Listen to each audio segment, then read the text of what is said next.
এই নির্বাচন যত তাড়াতাড়ি হয় তত ভালো। এই কারণে মাঝে মাঝে আমার মনে হয়, ধরেন একটা হরতাল টরতাল দেখে দিয়ে আমাদের পুলিশরা হরতাল বাধা দেওয়ার জন্য নামবে এখন?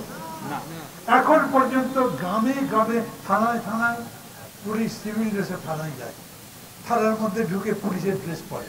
আবার যখন বাইরে বেরোয় তখন অনেক থানাতে দেখবেন পুলিশ তার ড্রেস বদলে আবার পাবলিকের ড্রেস পরে রাস্তা দিয়ে যায়। তারা কোনো দায়িত্ব নিতে চায় না।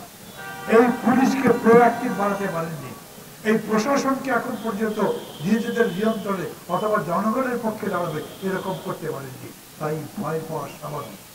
তাড়াতাড়ি ভোট দিয়ে আপনারা মান সম্মানের সাথে চলে যেতে পারবেন।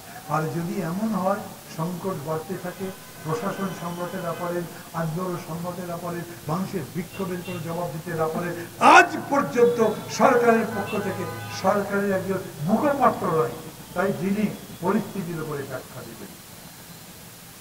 কথাবার্তা লম্বা হয়ে যাচ্ছে, কিন্তু আমি বলি আপনাদের কাছে আমাদের সবার দায়িত্ব আছে। আমি মনে করি যে আজ এই সরকার ব্যর্থ হলে সেই ব্যর্থতা আমারও হয়।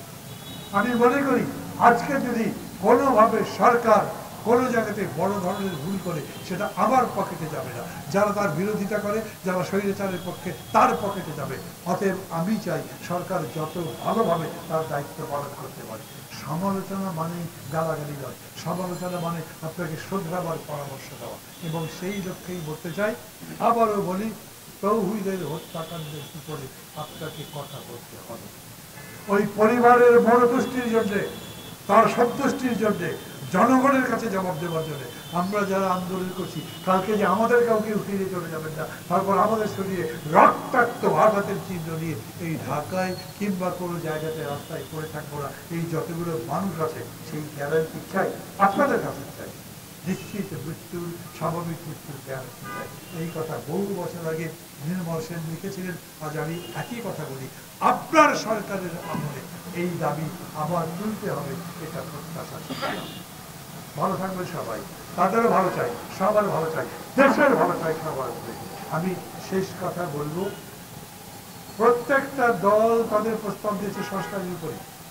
15টা কমিশন বানিয়েছেন, তার মধ্যে 6টা কমিশনের রিপোর্ট দিয়েছে। আপনি বলেছেন আমি কোনো সংস্কার চাপিয়ে দেবো না, যেটা সবাই মিলে বলবে যাতে ঐক্যমত্য হবে তার ভিত্তিতে আমি সংস্কার করব। তো যতগুলো প্রস্তাব দিয়েছে সেই প্রস্তাবের মধ্যে থেকে সবাই কমন কথা বলেছে, এইরকম প্রস্তাব পাওয়া যাবে না।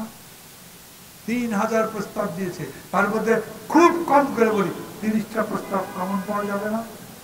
আপনি যে আবার আলোচনা শুরু করতে চাচ্ছেন, কবে শুরু করবেন সেটা জানি না। দীর্ঘসূত্রিতা যেন করা না হয়। আপনার কাছে পথ আছে যাতে আপনি সুচারুরূপে বিজ্ঞান ভিত্তিতে সবার মন জয় করে এই সংস্কারের কাজে যেতে পারে। সেই পথে থাকুন, সাফল্য কামনা করছি। খোদা হাফেজ। ধন্যবাদ মাহমুদুর রহমান মান্না ভাইকে জুনার মূল্যবান বক্তব্য রাখার জন্য। এখানে আজকের সভা সমাপ্ত করা গেল। সবাইকে ধন্যবাদ।